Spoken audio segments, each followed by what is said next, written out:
Tu as probablement eu, récemment, un diagnostic de diabète de type 1. Moi aussi, quand j'avais 11 ans. Et à travers les 5 années de vie que j'ai passées avec cette maladie, j'ai constaté qu'il y avait tellement de positifs. Je sais que c'est encore difficile à imaginer pour toi, mais j'aurais tellement aimé le savoir. On me l'avait pas dit à mon diagnostic, qu'à un certain point, ma maladie deviendrait une force et que tellement de belles choses m'arriveraient grâce à elle. C'est pour ça que moi je te le dis maintenant. Je vais te présenter différentes personnes, toutes diabétiques de type 1, qui ont trouvé, comme moi, des points positifs à notre maladie.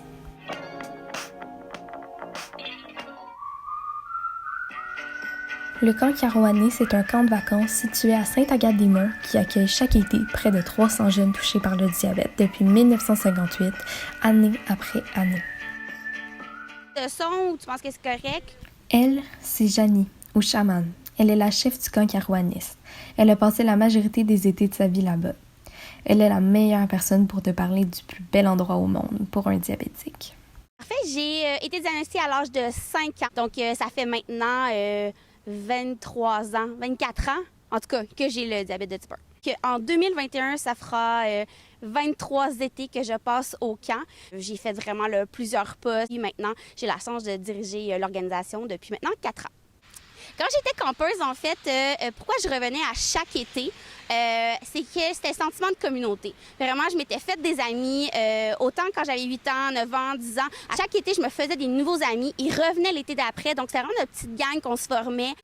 Je dirais que le plus grand avantage du camp, c'est justement d'avoir une deuxième famille, d'avoir un endroit où tu n'as pas besoin de te justifier, d'expliquer. Tu n'as pas besoin de te cacher. Ils vont pouvoir rencontrer aussi des plus vieux, donc des adultes qui vivent avec le diabète, qui ont passé à travers les étapes de la vie, qui vont aussi passer à travers. Donc, ils vont pouvoir en prendre des trucs, des astuces finalement à travers cette expérience-là. Donc, au camp Carouanis, on est très chanceux puisqu'on a une grande équipe médicale composée d'environ une vingtaine de personnes, autant des médecins spécialistes, des endocrinologues qui sont là durant tout l'été. Et aussi, on a une infirmière-chef qui travaille là, en pédiatrie à l'hôpital de Gatineau, qui a aussi une équipe d'infirmières et d'étudiantes en soins infirmiers et étudiants en soins infirmiers qui sont sur le site pour s'assurer justement que la gestion du diabète au quotidien se fasse bien, qu'on ajuste les doses d'insuline en fonction de l'exercice et de tout ce qui va se passer au camp pour les enfants, et également une supervision durant la nuit. Ça, c'est super important. On a un très beau système qui permet de suivre en direct les glycémies des enfants. Le camp Carouanis offre énormément d'activités. Je pense plus d'une quinzaine là, officiellement. Alors, on a autant des activités sportives, du hockey, du tennis, du basket, du soccer. On a aussi des activités un petit peu plus artistiques. Donc, on a de l'artisanat, on a de la danse, on a du théâtre, on a du yoga. On a aussi beaucoup d'activités nautiques. Évidemment, on a un grand lac, une grande plage. Donc, on peut faire du canot, du kayak, du rabasca, de la chaloupe. On peut aussi nager là, dans notre lac. Donc, vraiment, on aime beaucoup profiter de ça. Et on a aussi des activités un petit peu plus survie. Alors, on peut faire du tir à l'arc, on peut apprendre justement à survivre en forêt, comment se faire des abris, comment apprendre à faire un feu de camp. Alors, tout ça dans le Campcraft. Alors, vraiment, on touche plusieurs volets au niveau des activités officielles. Mais sinon, il y a vraiment beaucoup d'autres activités qui existent sur le site parce qu'on a des activités spéciales, des journées thématiques, on a des activités de groupe aussi, on a des activités qui changent à chaque jour qu'on peut choisir. Par chance, il y a toutes sortes d'appareils technologiques qui ont été développés dans les dernières années pour t'aider à gérer ton diabète. Pompe à insuline, lecteur de glycémie en continu et stylo intelligent. Parle-en à ton médecin si ça t'intéresse. Salut! Avec le fil! Lui, c'est Max. Il est un des bons amis que je me suis fait au camp, justement. Il est toujours de bonne humeur et quelqu'un sur qui on peut se confier. Bonjour, moi c'est Maxime, j'ai 16 ans et demi et j'ai le diabète depuis 13 ans. Donc les appareils que j'utilise pour gérer mon diabète, c'est entre autres une pompe à insuline Medtronic 670G. Ça sert à tout ce qui est comme l'injection de l'insuline. Donc dans la gestion du diabète, le basal qui est la dose de base d'insuline et tout ce qui est faire une injection au repas. Et le lecteur glycémique Freestyle Libre, juste ici, qui est pairé avec un capteur que j'ai sur mon bras. Le lecteur de glycémie, lui, il va tester le taux de sucre dans le sang pour savoir si les corrections de la pompe à insuline sont efficaces et si ton taux de sucre est parfait. La pompe à insuline, j'ai eu une autre version d'une autre marque à peu près à un an et demi après mon diagnostic, donc quand j'avais 4 ans et demi, 5 ans. Et le freestyle, je l'ai eu il y a à peu près 2 ans, parce que c'est une nouvelle technologie. Et c'est sûr que ces appareils-là, ils améliorent vraiment la vie puis la gestion du diabète comparé aux injections puis aux prises de glycémie capillaire. Ben, premièrement, la pompe à insuline, ça fait que tu as beaucoup plus de liberté parce que quand tu veux, dans ton horaire puis juste dans ta gestion du diabète, parce que quand tu veux manger ou faire une correction, c'est pas sortir une aiguille puis te faire une injection, c'est juste peser 2-3 boutons puis le tour est joué. Il y a vraiment pas souvent des problèmes, mais quand il y en a, c'est vraiment facile d'avoir un nouvel appareil ou d'avoir du support technique. Là, c'est vraiment pas quelque chose qui est compliqué. Elle, c'est Michelle. Elle a une chaîne YouTube consacrée au diabète où elle parle de ses trucs et astuces et où elle montre des parcelles de sa vie en tant que diabétique de type 1, avec les hauts et les bas qui s'imposent. Elle compte plus de 25 000 abonnés et une centaine de vidéos qu'elle produit depuis environ 4 ans, en plus d'avoir un doctorat en physique médicale. Hi, my name is Michelle Lord. I'm 30 years old and I have been living with type 1 diabetes for 18 years. I was diagnosed when I was 12. I have had my YouTube channel for about 4 years now. I started 4 years ago because I've always loved making videos ever since I was a kid, and I wanted to make videos about something that I'm passionate about and something that can help people. I am active on YouTube and Instagram in the diabetes community, but mainly YouTube, I would say. That's kind of where I do all of my work. The benefits of being part of the online diabetes community is feeling like you're a part of something and feeling like you're in a family. Whenever you're having a bad day, there's always someone out there who's having a similar day to you that you can go and talk to, and it's just really comforting to know that you're not alone and you can always reach out to others who are going through the same thing as you. So my favorite diabetes YouTube accounts would be Nerdabetic for all the technology. He always keeps me up to date. I really like Andrea, she's diabetic. And Diabetic Danica is like the original T1D YouTuber, she's awesome.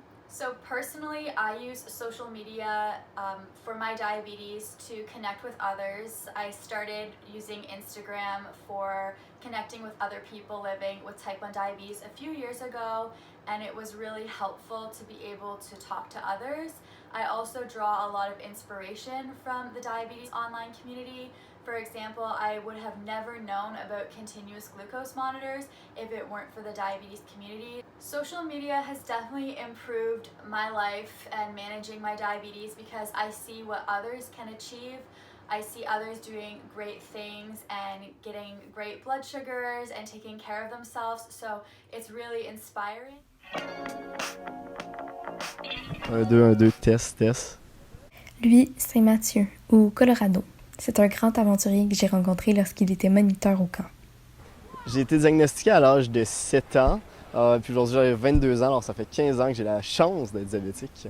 Au niveau de la responsabilité de mon diabète, ça dépend toujours de l'âge. Comme à 7 ans, j'étais un petit jeune au primaire à qui tu ne veux pas nécessairement laisser sa vie entre ses mains, puisque c'est beaucoup de responsabilités. Je pense que ça a été naturellement au début mes parents. Moi, j'avais peur des aiguilles. Ça a été très difficile les premières semaines, mais c'est un petit traumatisme qui s'est assez vite tassé parce que j'avais pas vraiment le choix.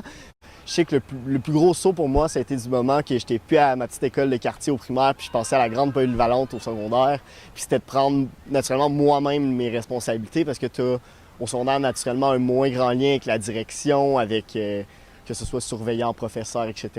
Puis à partir de là, ça a été de prendre mes propres responsabilités entre mes mains, d'être capable de gérer mon propre diabète le jour. Je pense que le diabète, au niveau des responsabilités aussi, te mène à développer des responsabilités plus rapidement que d'autres personnes dans la vie, que d'autres enfants du même âge que toi. Je pense que tu es mené à vouloir prendre ces responsabilités-là entre tes mains, puis à prendre ta vie dans ton contrôle à toi. Que ce niveau de responsabilité-là, quand tu le prends en main à un jeune âge, ça dépend de chaque personne qui a le diabète, mais ça te mène à vouloir prendre ça dans tes mains, être capable de t'auto-gérer seul, à grandir un peu plus vite que les autres. Je pense que ça se reflète un peu dans la personne que je suis devenue. Quand j'étais jeune, j'ai pris plus rapidement des responsabilités, j'ai grandi peut-être un peu plus vite que mes contemporains. Puis ça m'a mené à être comme ça dans la vie de tous les jours, dans ma propre personne. Puis aujourd'hui, ça se transforme dans mon travail. Je suis quelqu'un d'extrêmement entreprenant. Je suis quelqu'un qui a du leadership, de l'initiative. Puis ça paraît un peu banal, mais ça vient dans un sens de mon diabète. Au sens que quand j'étais jeune, bien moi, il fallait que je découvre le diabète, que je trouve une autonomie, que j'amène des idées, que j'essaye de prendre ma propre vie entre mes mains à un jeune âge que d'autres gens n'ont pas naturellement la tendance à faire quand on parle d'un enfant de 8, 9, 10 ans. Mais je pense que le plus grand voyage que j'ai fait, ça a été en Asie. Ça a été particulier, c'est beaucoup d'inconnus, c'est une culture qu'on connaît peu, c'est beaucoup d'incertitudes au sens qu'on ne sait pas nécessairement comment ça marche là-bas. Puis je pense pas que le diabète m'a jamais empêché de faire quoi que ce soit. Ça a été de faire beaucoup de préparation en amont, c'est-à-dire de faire mes recherches un peu sur quel type d'insuline qu'ils ont là-bas, comment ça marche, si j'ai plus de fourniture, est-ce qu'il y a des pharmacies. Souvent, rendu une fois sur place, c'est d'être un peu capable de te revirer sur un dizaine, d'être capable de prendre des décisions rapidement, puis de un peu savoir sont où tes limites, de rapidement juger ça je pense que c'est pas responsable, ça je pense que c'est responsable. Moi, aujourd'hui, je suis étudiant à l'école du barreau en voie de devenir avocat. Je pense pas que ça n'a jamais été une embûche dans mon parcours. Au contraire, moi, je le vois comme une force, au sens que, comme j'en ai parlé un peu plus tôt, ça m'a mené à développer certaines caractéristiques de qui je suis aujourd'hui. Ma partie préférée d'avoir le diabète, c'est le fait que ça a créé la personne que je suis aujourd'hui. Ben, je trouve que vu que j'ai eu le diabète depuis un quand même assez jeune âge, ça m'a forcé à me responsabiliser. My favorite part about having diabetes is that it has definitely made me a stronger person. Je dirais que la chose que je préfère d'avoir le diabète, c'est rencontrer d'autres diabétiques. La seule chose qui nous a permis de nous rencontrer avec ces gens-là, ça a été le diabète. Le diabète, c'était la chose qui nous rassemblait, mais qui normalement nous différenciait des autres.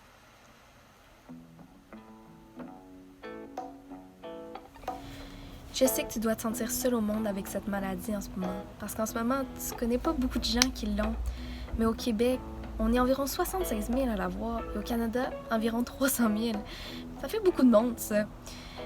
Puis tu connais déjà Janie, Max, Michel, Mathieu et moi. T'as élargi ton cercle de connaissances aujourd'hui. Puis si t'as besoin d'aide, j'ai laissé plusieurs ressources en barre de description. Il y aura toujours des moments plus difficiles, mais tu vas t'en sortir. Je crois en toi.